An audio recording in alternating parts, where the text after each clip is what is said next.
Here we're going to tie a fly called the Peterson Spawning Shrimp. It's one of my favorite bonefish flies. Works great in Bahamas, Mexico, Florida, basically wherever there's bonefish. Permit also will eat this fly. First thing we're going to do is we're going to add our pair of eyes. You can use some brass eyes or lead eyes like I am, or you can add bead chain depending on the depth that you're fishing. And I'm just figure Xing around those eyes there to lock them into place. Now once we've got those eyes finished, we're going to take our thread. We're just going to wrap back down the straight portion of the shank. I'll take my thread forward again.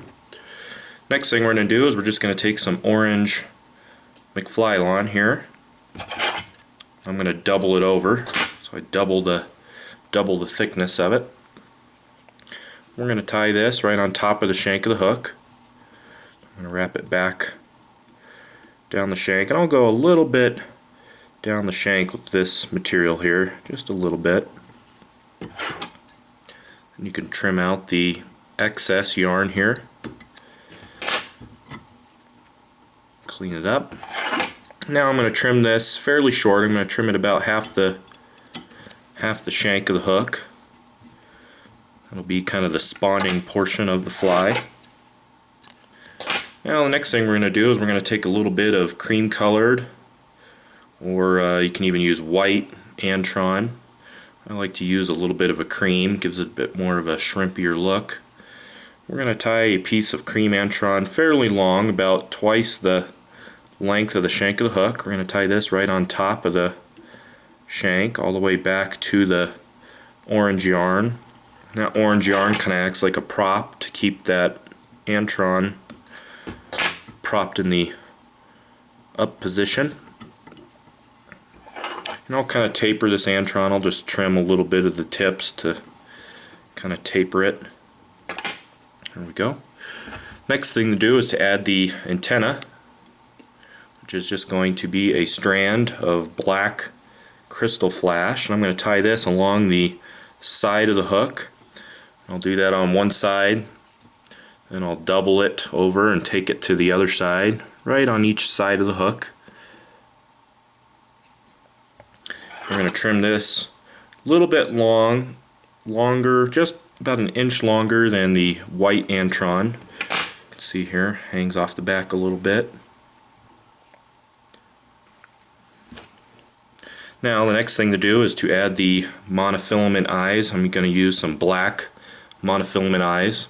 And usually these have an ever so slight curve to them, so I tie them in so the curve faces outward. We're going to tie these in so they're about the length of the shank of the hook, so I just kind of roughly measure it.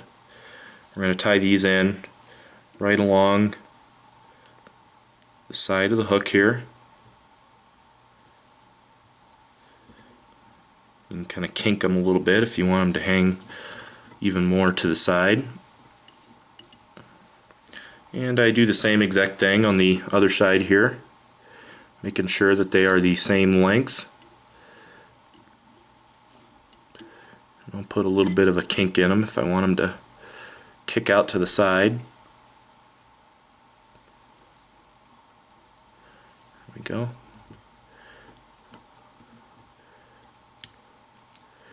And I'll take my thread all the way up to the eye there.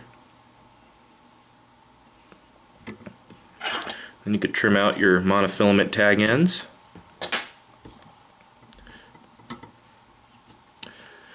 And the next step is to add a couple pairs of legs. I'm just going to use some Bonefish crazy legs, Bonefish tan. I usually use a tan leg of some sort for this fly. We also tie those right on the side of the hook. This fly, you just want to take it in steps. It can be quite busy just because it has a fair amount of materials, so you just take it step by step, making sure your wraps are all nice and clean and even. And once I've got those legs tied in, I'm just going to let them both hang down to the bottom. We're going to trim these about the length of the Antron, so I just trim them, let them hang down.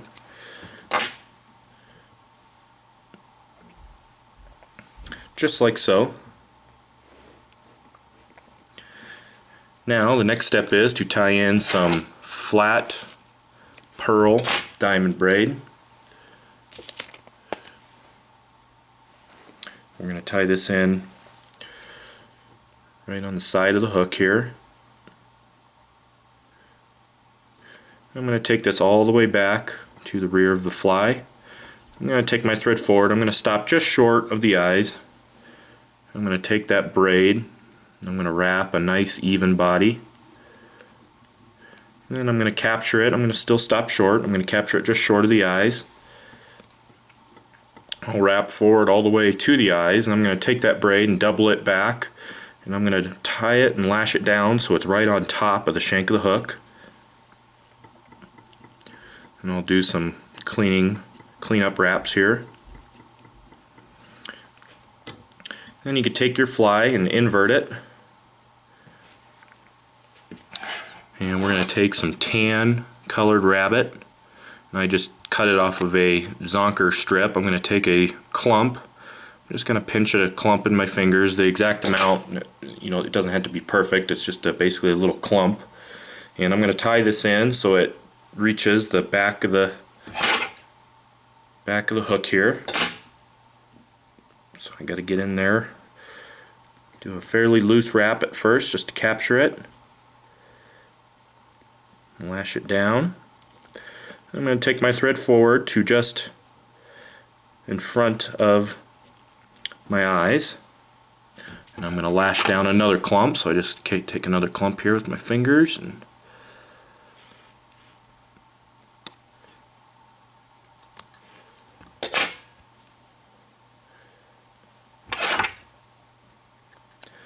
I'm going to tie that in just behind those eyes. Nice loose wrap to grab it. And if you have some extra pieces hanging out, you can just capture those.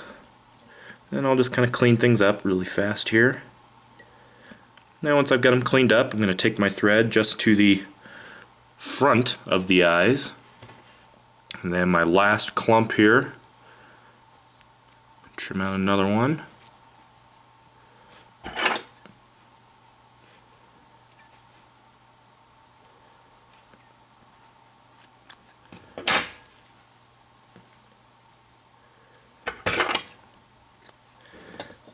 Tie that in right in front of those eyes.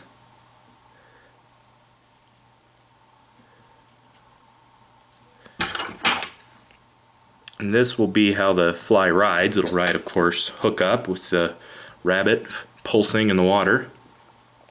Then you can take your fly and return it to the upright position. Then we're going to take that diamond braid. I'm going to pull it right over the top of the fly. Get it seated here. Pull it right over the top. I'm just going to lash it down. Make sure it's nice and tight. You could trim out the braid. Then you're just going to finish the head of the fly by just laying down some wraps to clean everything up. If you've got some fuzzies, just kind of trim them out of there. That rabbit likes to get in the way sometimes.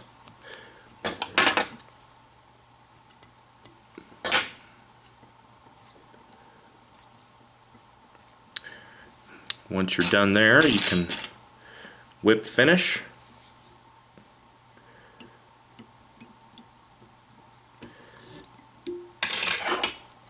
Trim out the excess. And what I like to usually do is just kind of pull all that rabbit so it just pulls down off the hook. And the last thing to do is add some glue. I just take some brush on ZAP A GAP, and I just add it to the head of the fly here. And you can add it to the braid too. The braid is usually the most delicate part of the fly. So some people actually take their glue and just do like I'm doing here and just super glue all that braid. That'll help keep it together, even if you catch a couple bonefish on it. And that is the Peterson Spawning Shrimp. Probably one of the more effective bonefish flies out there. Also Fool's Picky Permit. And you can get all the materials to tie this fly at intheriffle.com.